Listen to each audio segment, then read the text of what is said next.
Hey y'all, it is time for our October wrap up. It is exactly midway through November when this video is going up. I don't know how it's so late again, but it is. I'm Morgan. If this happens to be your first video here, I hope you enjoy it. There will be links through the video to some of the reviews that, I did during October.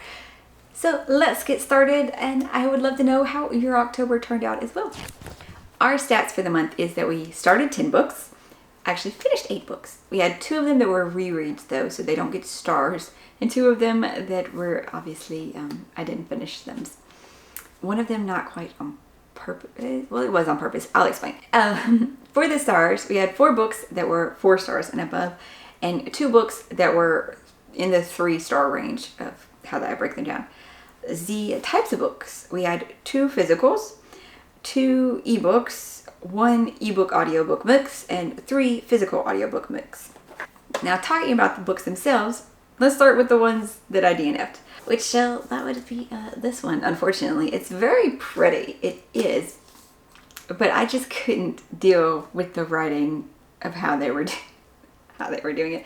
I don't know if it's because there were 2 authors and the way that they would write the character would be a different between the 2 of them. If one of them was writing one type of chapters and the other one was writing like from the second perspective type of chapters, and the way it changed, I read 40 pages and I couldn't anymore. I was like, there are so many other books to read this month that would be better.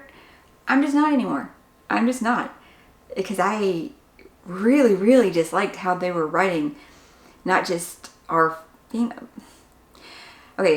our female main character was thinking, and the male detective that was having to work with her.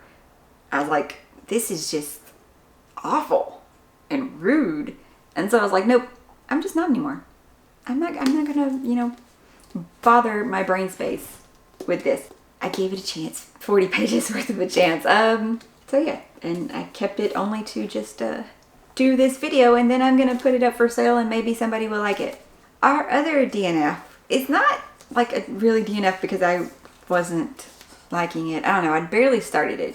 That's Masters of Death by Olivia Blake. It was turning my fingers black, and so I need to get something to put over it to when I read it. I'm still gonna try Masters of Death though when either I get another copy, because I already know that's happening, unfortunate box ordering event, and or I get a cover that can go on it, because I don't read with the dust jacket on. But if I get like a clothy one, then I will try this again. And if, by chance the library would actually get the audiobook version of it too, that would make it so much better. Neither of the library apps have the audio version though. Next, still not in reading order because they're not actually in my notes. Like, I didn't write them down, break them down again, because I've already read these before, and I don't really redo ratings unless my opinion greatly changes, and I didn't with these. These are still really cute reads. Sad that the 3rd book is not out yet. It won't be out till next year, and also it might take place at Yule. I think it's maybe, if that description was right. But when she wrote this one, she said she specifically wanted a Halloween book, because most people, do Christmassy books, and she wanted a witchy Halloweeny book, and I love that, and I love the little town. This one, man, I don't know. I still liked it. I don't understand the ending. The ending was still very rushed. I did not like that. Also, if we are focusing on another couple, then we're not really getting into the fact of Gwen and her magic and all this. I feel like the story flowed a bit better in this one. I do. And it was more fleshed out and thought out, and the ending felt right. Whereas this one, it did feel kind of rushed. So I'd really like more time with Gwen and Llewellyn and Sir Percival. Talking Cat, still the best. For the books that I actually first time read through, rated, reviewed, the first one up was, of course, The Sunlit Man by Brandon Sanderson. This one got 4.5 stars. There's a spoiler-free review of it, and also the spoiler-filled reading blog of my first thoughts as I was reading through the ebook and the audiobook. I like the narrator. I did not like his voice for one character, but for the rest of it, for Nomad himself, it was really good. I enjoyed that a lot. Though it was a 4.5 stars, so it still did fall below Tress and Yumi. That's okay. I enjoyed Nomad's story, and this one was really for people who had read all of the Cosmere, or at least most of the Cosmere, and could get those Easter eggs. This one was about the Easter eggs, and I loved it. I love that. The next book up was The Very Secret Society of Irregular Witches by Sangumandana. Still don't know how to say that. This one was very sweet. It got 4 stars. I'm very happy I read this one. I liked it. I did not like Lillian for most of the book, though. I mean, I get why she did what she did a little bit, but she could have and should have prepared them so much better. But our main character, though, is Mika Moon, and she's a witch living in Britain. And in this type of world, the witches have to live separately so that mortals don't find out about their powers. Like if too many witches are together, magic becomes a bit harder to control. Mika, in order to feel less alone, has been putting up videos of herself online pretending to be a witch. But somebody notices and believes, and they contact her, hey, will you come help tutor these 3 young witches that we have? She doesn't really believe them at first, but she goes to find out. And finds out, yes, there are 3 young witches that greatly need her help. And so she agrees to try this. And just the story of her being there and getting to know the girls and changing like kind of her nomadic lifestyle she had and learning to, you know, have a close group of people that care about her and that she cares about, because she had been very, very lonely and like grew up very lonely. So that was so heartbreaking to read. But her finding this, and there's a touch of romance as we have the grumpy and the sunshine trope. It was adorable. It was so adorable. It is a December time book that'll be perfect. And she's writing another one. I thought originally when I'd read about it, I did think that it was okay, it's in the same world. But then some of the things from the description makes me question. I don't think it's quite in the same version of our world. It's like a different version of our world. Things sound different. I don't know. The next up I checked out was The Sinner and the Saint by Lana Perchizik. I'm so sorry. I can't say that name. I really can't. I'm very sorry. This one, though, had kept popping up in my Instagram feed for saying if you like Buffy and Constantine and Supernatural, then you'll like this one, where a group of sinners has to save the world, but first they must find out how to save themselves. Our main character is Thea. She is someone who is raised with a group of other orphans by a select abbey, yes, of nuns, to be this kind of warriors that they go out and they just found out demons were real, but they were always dispatched to defend women and, you know, get rid of bad people. That was what they did. Apparently the Catholic Church still views them as evil. That's why they're called the sinners. And they're having to face this really big problem, though, because they have found out demons are real. So Team Saint comes from the Vatican to help educate them on arcane ways and about demons, to help them be able to fight the demons. But really things are afoot. There's a prophecy, though. There is a prophecy, and that's why in the blurb it's like, you know, 5 girls will have to save the world, but first they have to save themselves and learn to, you know, redemption and stuff like that.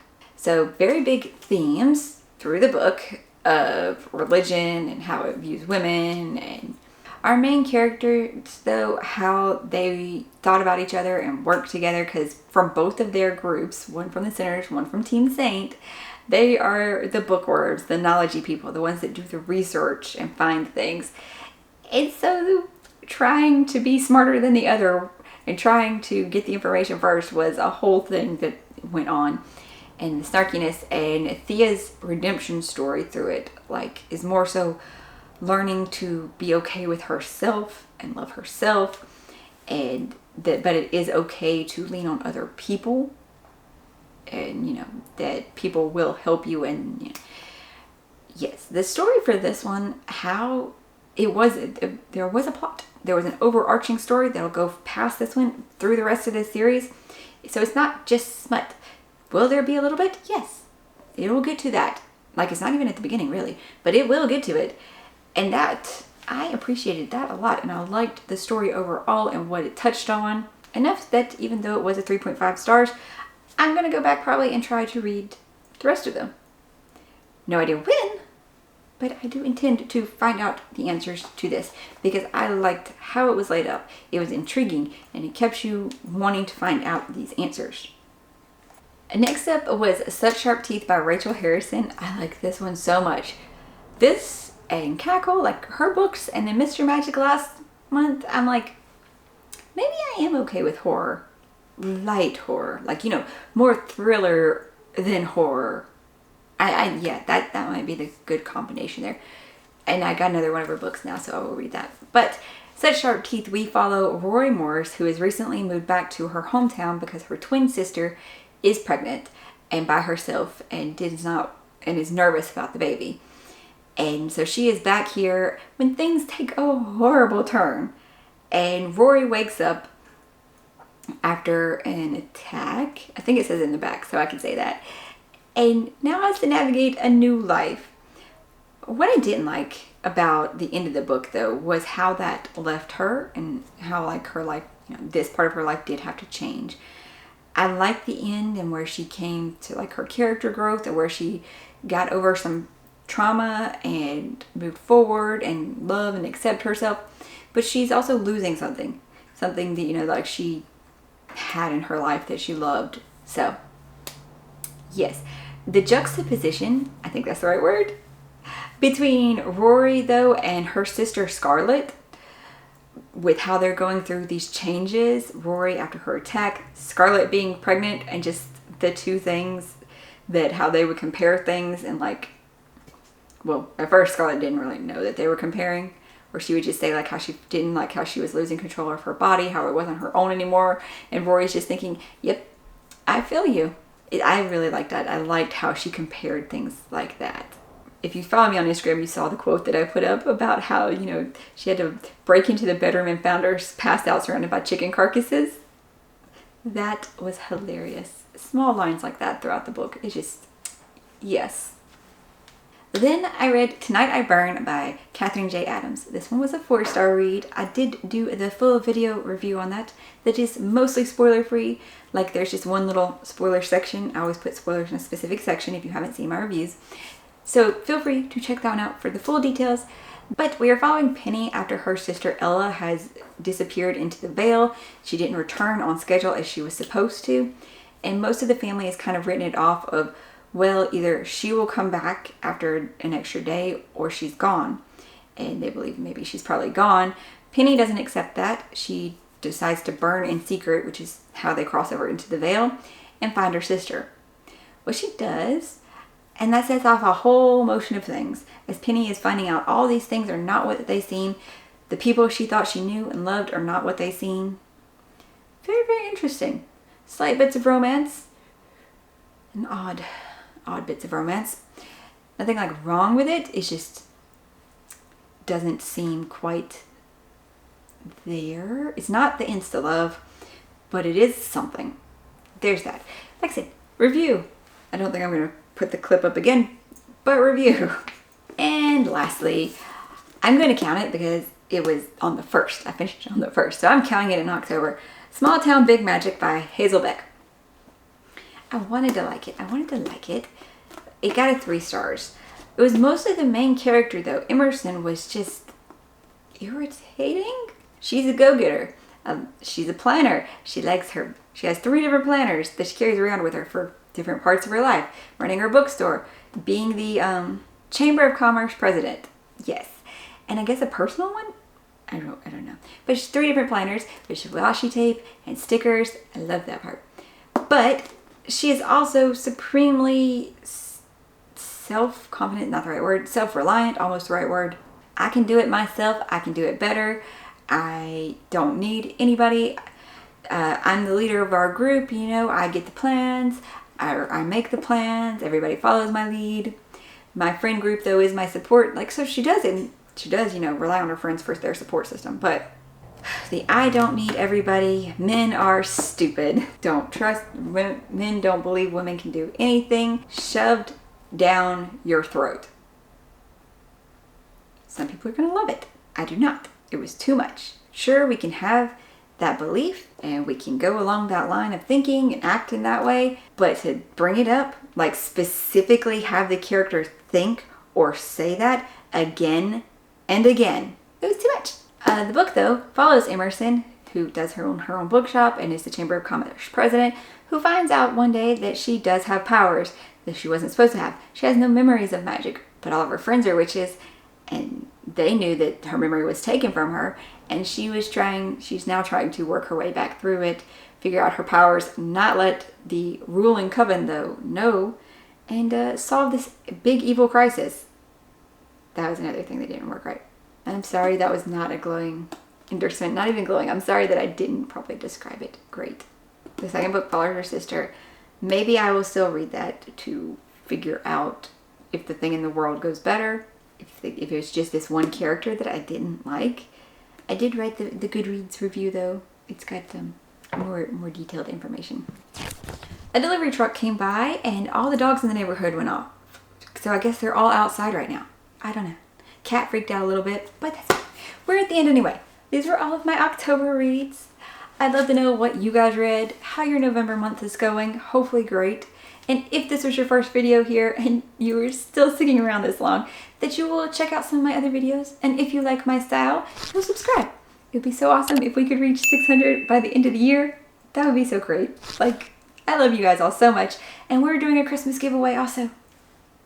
Yay, giveaways. That'll be the last one for a while though. I promise. I know I've probably been overdoing it with the giveaways. I hope you're finding something awesome to read today though and having a great day. I'll see y'all later.